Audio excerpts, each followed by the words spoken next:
آزادی بیان، 言论自由， free speech.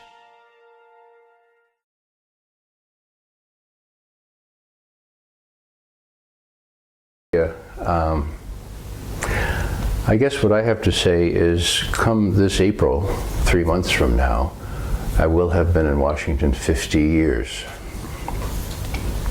So I've seen a lot of change. But there's one change that dwarfs all the other changes in significance. And that is that we no longer have, in any real sense, a free media. That's big. That could not be bigger. The media has been entirely corrupted, in my view, by the corporations that own them, by the right.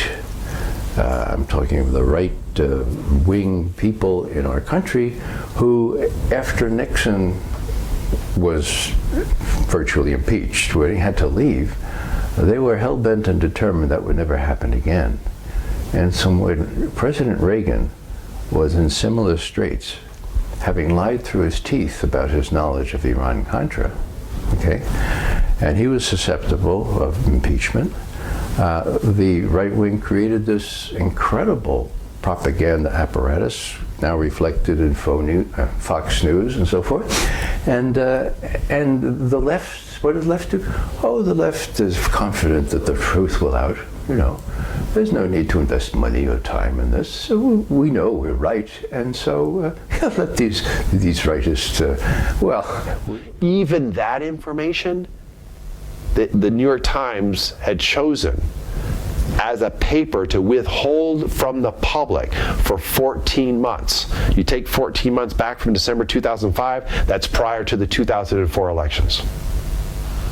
Withheld it, and only because James Risen was about to publish his book called State of War, in which one chapter was dedicated to the terror surveillance program, the New York Times decided to publish the article with updates.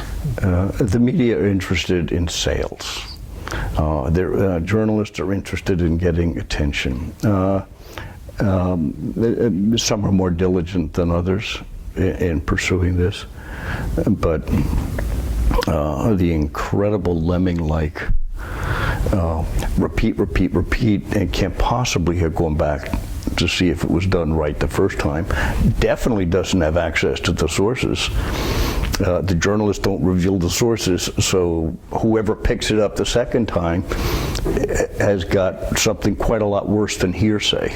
And if you're going to publish this on the third day after somebody else did, well, you better hype it, otherwise why would anybody pay attention to it? So it's a structural problem in it. But you know, mass media are mass media, and they perform the very useful function of getting information simultaneously to lots of people, and you know, to alert people that there's a problem.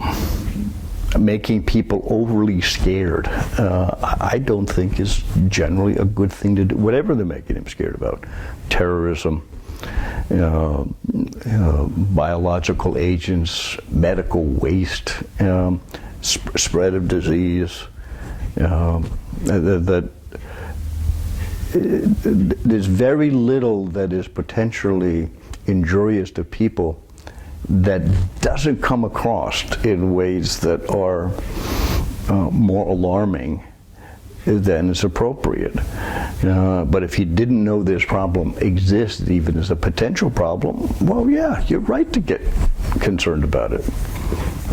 And moving back to issues like Iraq and Afghanistan, did the media provide a valuable function in helping people understand those conflicts?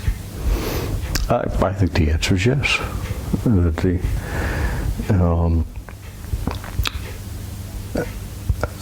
Concerns about opposition, political opposition, it was clearly fed by the media, and appropriate so.